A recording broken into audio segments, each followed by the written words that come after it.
जय हिंद दोस्तों। आशा करता हूँ आप सभी लोग अच्छे होंगे और अपनी परीक्षा की तैयारी अच्छे से कर रहे होंगे। आज हम लोग रीजनिंग खंड से कुछ इंपॉर्टेंट प्रश्न लेकर आए हैं जो आपके कॉम्पिटिटिव एग्जाम के लिए बहुत महत्वपूर्ण होंगे। आते हैं हम लोग अपने प्रश्नों पर। जैसे सबसे पहला प्रश्न इसमें आपको क्या दे रखा है, कह रखा है कि दिए गए प्रश्न में संबंधित शब्द आपको ज्ञात करना है। आप इसमें देखेंगे जो दे रखा है उसमें पहले पता करेंगे कि पहले वाले में कि किस प्रकार का संबंध दर्शाया गया है। कांच का संबंध उसकी विशेषता से दर्शाया गया है, क्योंकि कांच के आर पार आप देख सकते हो। पारदर्शी का मतलब क्या होता है, आप उसके आर पार देख सकते हो। तो कांच से तो आप आर पार देख सकते हो, तो उसी आधार पर आपको बताना है लकड़ी की क्या विशेषता है। फर्नीचर है तो इसको भी कांच का कह सकता था ना कि ये भी कोई मटेरियल है। पेंट है, ये तो गलत है, पेंट से और लकड़ी से कोई वो नहीं है, क्योंकि ऐसी विशेषता कोई है नहीं। ब्लॉक है, ब्लॉक उसकी विशेषता नहीं है बल्कि उसका पार्ट के रूप में लकड़ी का एक पार्ट ब्लॉक हो सकता है। तो ऑप्शन नंबर बी भी गलत है। तो अगर कांच पारदर्शी है तो लकड़ी अपारदर्शी है, क्योंकि लकड़ी के आर पार तो दिखता नहीं है। आप कभी भी लकड़ी लें और उसके आर पार देखने की कोशिश करें तो नहीं दिखेगा ना। तो मतलब कह सकते हैं कि अगर कांच पारदर्शी है तो लकड़ी अपारदर्शी है। तो ऑप्शन नंबर डी इसका करेक्ट आंसर हो जाएगा। आई होप बच्चों आपको प्रश्न समझ में आया हो। अगले प्रश्न पर आते हैं। अगला प्रश्न कह रखा है कि दिए गए प्रश्न में संबंधित संख्या हमें ज्ञात करनी है। इस तरीके के जो प्रश्न सॉल्व होता है ना बच्चों, उसमें सबसे पहले हम पहले दूसरे का रिलेशन देखते हैं। इसमें हम एक दूसरे का रिलेशन देखते हैं। क्या है, 1990 में 1394 तो माइनस हो रहा है। आप आमतौर पे पाओगे कि दोनों एक दूसरे से घट रहा है। अब कितना घट रहा है वो भी देख लेते हैं बच्चों। आप 1990 में से 1394 को घटाएंगे तो कितना पाएंगे। आप पाएंगे 9 में से 0 में से 4 तो जाएगा नहीं, फिर 10 करेंगे बगल वाले सुधार लेकर, क्या बचेगा 6। फिर ये 10 में से 9 जाएगा, कितना बचेगा, सॉरी यहाँ 8 हो जाएगा क्योंकि एक ये उधार देगा। तो ये 8 हो जाएगा, 18 में से 9 गए, कितना बचेगा 9। और ये 9 की जगह कितना हो गया, 9 की जगह ये हो गया 8, 8 में से 3 गए 5। तो कितने का माइनस हो रहा है, -596। ठीक है। अब जब इसमें देख रहे हो आप इन दोनों में -596 हो रहा है। ठीक। अब वैसे देखो ये जो क्वेश्चन मार्क के स्थान पे इसमें से 596 माइनस करके इतना आ रहा है। आपको पहला ना देकर दूसरा दे रखा है, तो अगर पहला देता दूसरा माइनस करके निकाल लेते आप। लेकिन आप दोस्तों इसमें पहला ही गायब कर रखा है, तो माइनस के बदले उसका प्लस हो जाएगा। क्यों प्लस हो जाएगा, आपको समझ में आ रहा होगा ना कि पहले स्थान पर अगर दिया होता दूसरा निकालने के लिए माइनस करते हैं, क्योंकि पहले से दूसरा माइनस हो रहा है। लेकिन आपको दूसरा जब दे मतलब पहला ही गायब कर दे रहा है तो वो जोड़ मतलब जुड़ जाएगा। तो 217 में आप कितना जोड़ोगे, 596। तो 596 आप जोड़ें, आपके पास कितना रिमाइंडर मिल रहा है। आप 7 में 6 जोड़ो, कितना बना, 7 6 13 होता है, 13 का 3 हो गया। और फिर इसके पास मतलब ये 9 1 10 हो गया, एक इधर हासिल आया था 10 का 0, 5 1 6 और 2 का एज इट इज 200। अब कितना आ गया टोटल 2600, सॉरी 9 1 10 होगा, इधर से एक हासिल आया था, ये 11 होगा। 2600 कितना आ रहा है 13। तो 2613 किस ऑप्शन में आपको मिल रहा है, 2613 आप पाओगे तो ऑप्शन नंबर बी में हमारा मौजूद है। तो ऑप्शन नंबर बी इसका करेक्ट आंसर हो जाएगा। अगले प्रश्न पे आते हैं बच्चों। अगला प्रश्न आपका बहुत इजी तरीके से पूछ रखा है, ये इसमें ज़्यादा घबराने की जरूरत नहीं। इस तरह के प्रश्न जो श्रृंखला का रिलेशन दर्शाए आपको, उसमें ज़्यादा घबराना मत, बस थोड़ी देर धैर्य से देखना कि प्रश्न कहना क्या चाह रहा है। इसमें पूछ रखा है कि निम्न श्रृंखला जो आपको सीरीज दे रखी है उसमें आपसे क्या पूछा है, क्या रखा है उसमें अगली संख्या क्या होगी। अगली संख्या के बारे में आपसे पूछा है, तो आप पहले देखें पहले से दूसरे के बीच क्या रिलेशन है। आप पाओगे कि +2 हो रहा है, क्योंकि जब बहुत बड़ा गैप ना हो तो प्लस माइनस ही होता है। +2 हो रहा है, इसके इससे आओगे तो +4 आ रहा है, मतलब कह सकते हैं कि एक दूसरे का गुणा हो रहा है।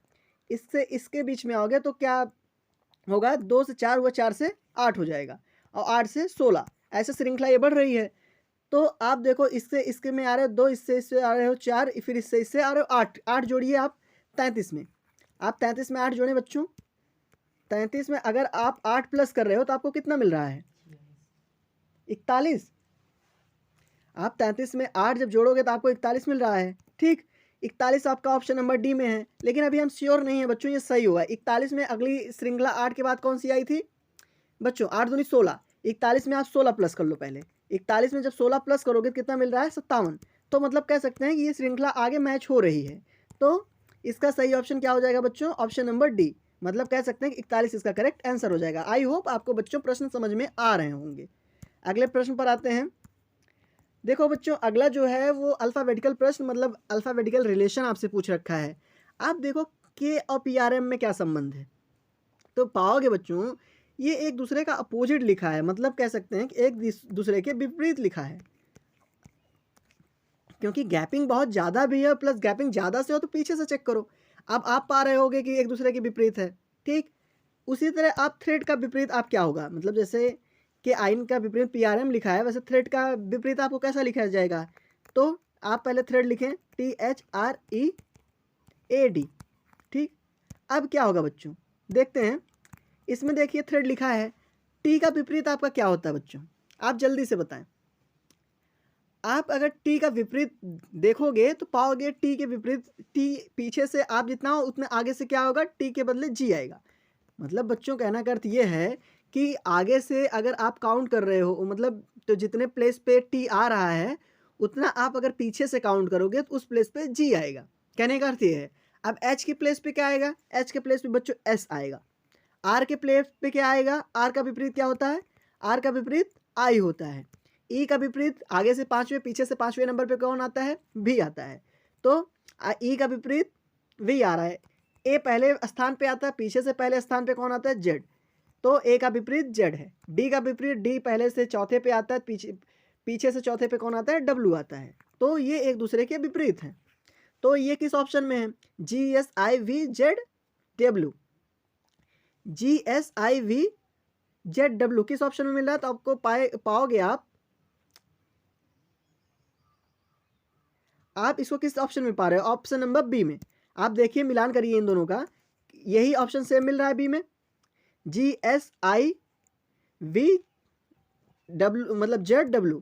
तो कौन सा ऑप्शन बच्चों सही हो जाएगा? इसका option number B is the correct answer.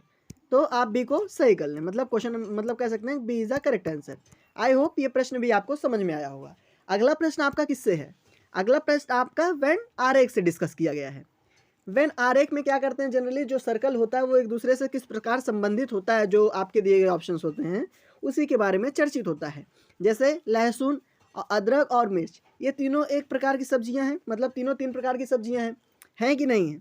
आप समझते होंगे, आपके घर में जनरली मम्मी जब खाना बनाती होंगी तो यूज़ करती होंगी लहसुन, अदरक, मिर्च। या फिर जो बच्चे बाहर रह के अपना रूम लेकर पढ़ाई करते हैं उनको भी पता होगा लहसुन, अदरक, मिर्च जो है अलग अलग सब्जी है।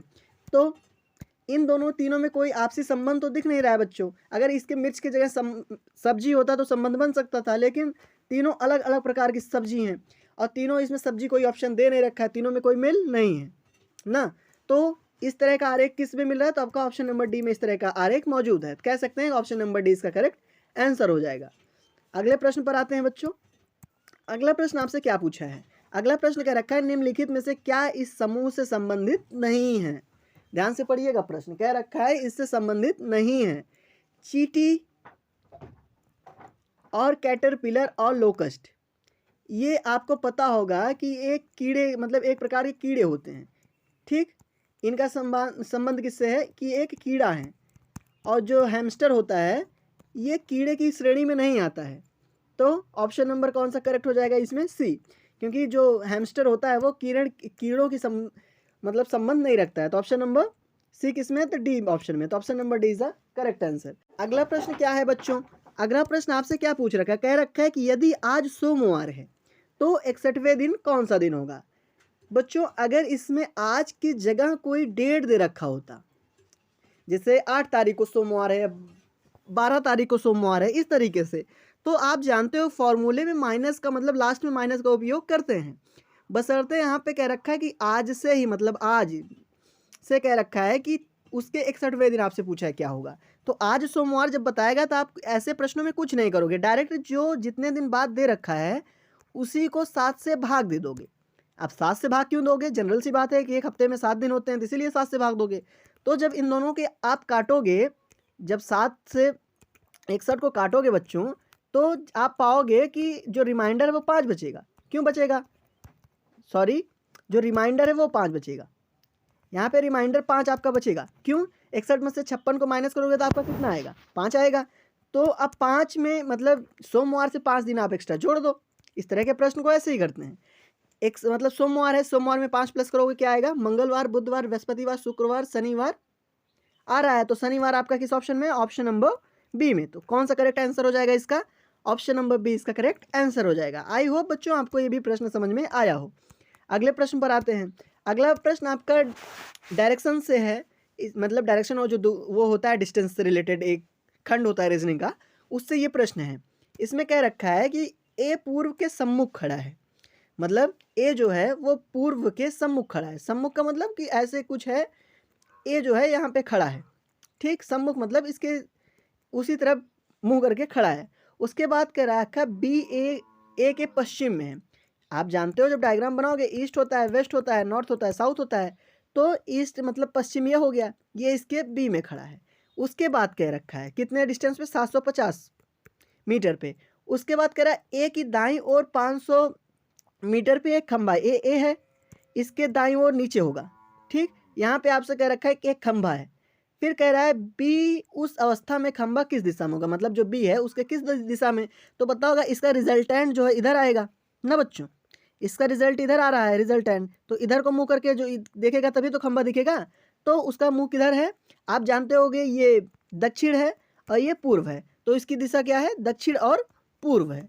इस किस ऑप्शन में दक्षिण पूर्व दे रखा है? तो ऑप्शन नंबर बी में। कौन सा करेक्ट आंसर हो जाएगा इसका? Option number B.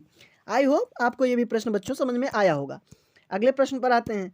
अगला प्रश्न कह रखा है यदि प्लस को डिवाइड के रूप में व्यक्त करें और इनटू को प्लस को मतलब जोड़ को घटाव के और गुणा को भाग के रूप में लिखा जाए, तो इस इक्वेशन का मान क्या आएगा? बच्चों अब इस तरह का प्रश्न क्या करते हो आप कि जहाँ पे प्लस का साइन है वहाँ पे माइनस का साइन कर दो, जहाँ इनटू का साइन है वहाँ पे डिवाइड का साइन कर दो। तो इसको हम सॉल्व करते हैं। इसको सॉल्व करेंगे, 25 है, ठीक। प्लस के जगह पे हम लोग को माइनस रखना है ना बच्चों, ठीक है, और इनटू के स्थान पे डिवाइड रखना है, 5 डिवाइडेड बाई 10। तो आप इस इक्वेशन को सॉल्व करोगे, सबसे पहले सबसे अंदर का ब्रैकेट सॉल्व करते हैं, उसको सॉल्व करोगे कितना आएगा? -5। फिर उसके बाद डिवाइडेड बाई इसको 5 सॉल्व करोगे, ठीक बच्चों। ये जब कटेगा तो -1 आएगा कि नहीं? इसको जो सॉल्व करोगे आप तो कितना आएगा? -1। आप सॉल्व करें -1 को जब आप डिवाइड दोगे 10 से तो कितना आएगा? -0.1 मतलब -0.01। तो 0.01 किस ऑप्शन में आपका दे रखा है बच्चों? आप देखोगे तो ऑप्शन नंबर बी में दे रखा है 0.01। तो करेक्ट आंसर क्या होगा जाएगा? Option number B. अगले प्रश्न पर आते हैं बच्चों। अगला प्रश्न देखिए, ये अगर आप में से कोई भी अगर सिविल सर्विस तैयारी कर रहा होगा तो आप जानते हो जो प्रीलिम्स का पेपर होता है उसमें एक होता है सीसैट का। सीसैट में एक कॉम्प्रिहेंशन पार्ट होता है, उसमें जनरल इस तरह के प्रश्न बहुत ज़्यादा उसमें जो पूछे जाते हैं, अगर कभी आपको समय मिले तो प्लीज़ उसको एक बार कॉम्प्रिहेंशन देख लेना, क्योंकि फिर इस तरह के प्रश्न आपको कुछ उसमें क्या होता है ना कि कथन पढ़ते ही आप निष्कर्ष को समझ जाओगे। तो एक बार ज़रूर अगर मौका मिले आपको तो ज़रूर देखिएगा। अगला प्रश्न क्या कह रखा है? ये कह रखा है कथनों को पढ़ें और दिए गए विकल्पों से निष्कर्ष चुनें। पहला विकल्प कथन दे रखा है सभी गीली मिट्टी बर्तन हैं, तो इसका क्या मतलब है? पहला कह रखा है कि ये कह रखा है सभी गीली मिट्टी बर्तन है। पहला है कि ऐसा कोई होगा ही नहीं, पहले कथन से आप समझ जाओ कि ऐसा कोई बर्तन नहीं है जो सूखी मिट्टी से हो। गीली मिट्टी का सभी है तो फिर सूखी से कोई बात ही नहीं होता। दूसरा कह रखा है कि सभी बर्तन कंटेनर है, तो जो बर्तन है सभी कंटेनर है, उसके अलावा कुछ नहीं है। तो आपसे पूछ रखा है पहला निष्कर्ष कि सभी कंटेनर गीली मिट्टी हैं। बेटा अगर आप पढ़ो अच्छे से ना तो पता चलेगा कि जो एजम्पशन होता है वो 100% कभी सही होता ही नहीं है। तो निष्कर्ष में अगर सभी लग रहा है तो सीधा सीधा गलत है, मतलब ऑप्शन नंबर ए गलत ही है। दूसरा क्या है? कुछ बर्तन गीली मिट्टी से हैं, ये सही है क्योंकि ये सब नहीं कह रहा, अगर सब कहता तो ये भी गलत है। लेकिन आपके पहले में ही दे रखा है कि सभी मिट्टी जो मिट्टी बर्तन है वो गीली मिट्टी से हैं, तो ऑप्शन नंबर ये दूसरा आपका निष्कर्ष सही है। तो केवल निष्कर्ष 2 का अनुसरण कौन करता है? ऑप्शन नंबर आपका सी। तो ऑप्शन नंबर आपका सी इसमें करेक्ट आंसर हो जाएगा। थैंक यू बच्चों, आई होप आपको वीडियो अच्छी लगी हो।